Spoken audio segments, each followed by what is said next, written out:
tiền ra bông kia ra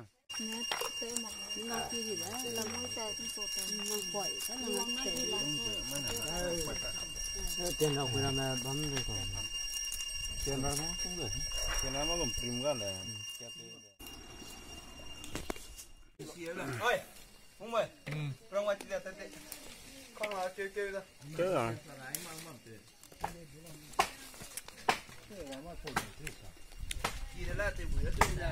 kia số này tiền ra bông kia ra tiền nào cũng không to này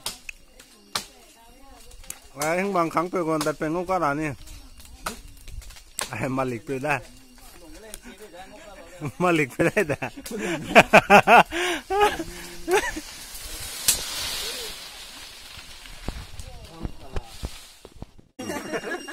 của tôi này ta đi ở đây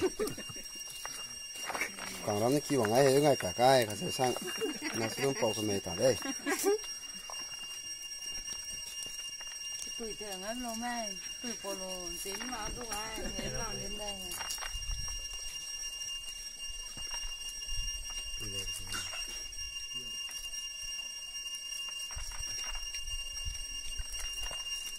này mình tới ra sĩ còn gì mà vậy cái gì thế nào cả giờ gì cả hả nếu ăn ngon như số lọ mấy cái mà đây lúa lúa vậy đâu có ăn mà nó cái lẩu đấy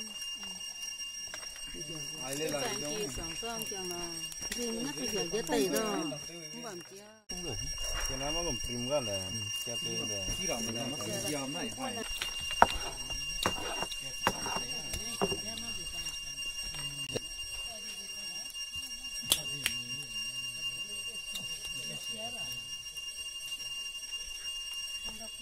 vâng đó là đây là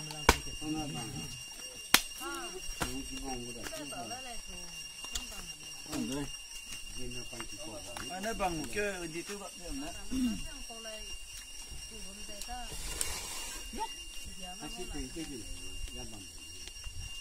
cũng chua nhiều nhau mày à đấy là sao đó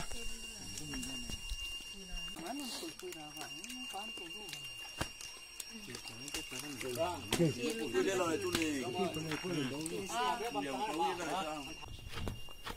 cái mai có bao ngày lúa lò thì cái gì đã để lăng lùi nói tụi là gờ bắn bậy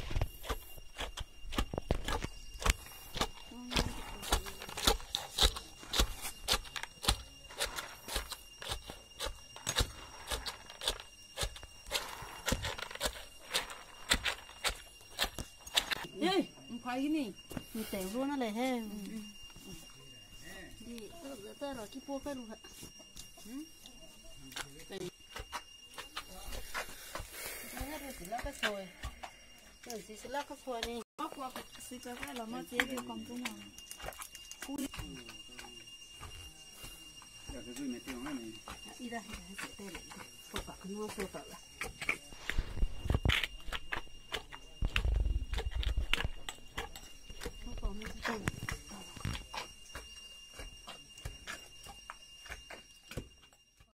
cuối na giúp lại phần hình cỏ đấy hình phần này dân xe đi cậu cái tập luôn dễ luôn số tài cậu không kịp số xe xe số xe nào tao đi mì làm mà không ai nữa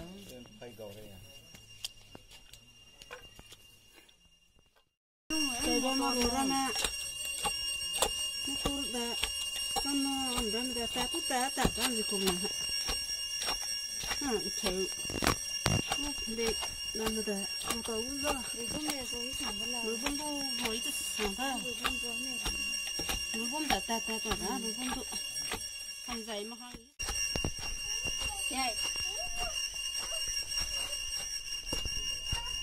kéo nó phải một cái con cái này kéo nó sẽ tận cái đó kéo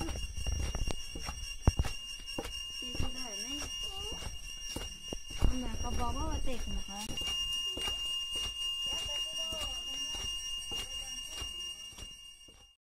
grup cái đang cắt tết số mấy đấy thế là nè Tiêu số đó. Tí mẹ. Đó, vàng bên đây lên lạc đây ở đây nè. Tê đi, ok.